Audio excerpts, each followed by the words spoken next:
dia orang ni, tempat dia orang duk hinggap ni, dia akan terbang pergi kat pokok-pokok bunga yang ada kat dalam kawasan tu. Dia pergi hisap, lepas tu dia terbang balik kat pot ni. So sang elang tengoklah hari-hari ada kat sini, hari-hari ada di sini. Hari-hari terbang pergi sana, patah balik, terbang sana, patah balik. Jadi dia macam tertanya-tanya, apa benda dia orang buat ni? Hari-hari tak pernah berhenti. Tak pernah berhenti, terbang ke pokok sana, patah balik.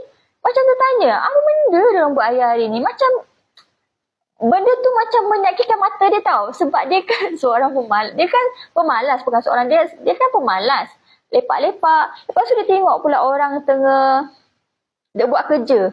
Dia masih tak boleh tahan kan, sebab dia kan dia kan tak sesuai dengan situasi yang nampak yang rajin kan. Lebah tu rajin kan, terbang hari-hari, terbang tak berhenti. Dia pula dia lepak-lepak. Jadi benda tu macam menyakitkan mata dia lah. So dia pun pergilah kat kumpulan lebah ni. Dia pergi tanya, "Oi lebah," boleh pula cerita. "Oi lebah, awak buat apa ni?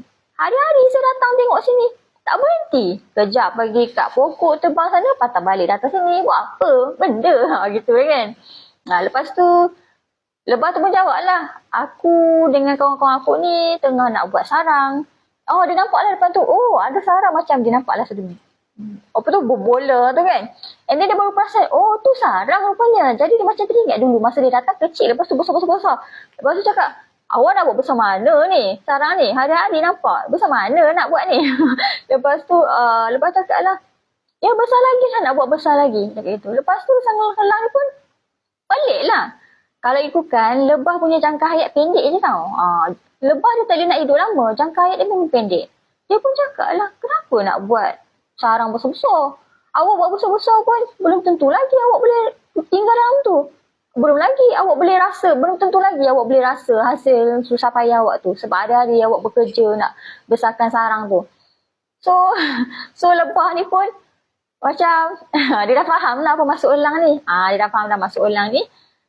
Maksudnya, kenapa awak nak susah payah? Lepas tu si elang ni pula cakap kat si lebah tu, tak payah nak susah payah lah nak buat sarang yang besar-besar yang mungkin kau takkan dapat rasa hasil titik peluh kau. Tak payahlah, relax, jom pergi santai-santai. Dia pula pergi hasut si lebah ni, berhenti pergi santai-santai, relax macam dia pula.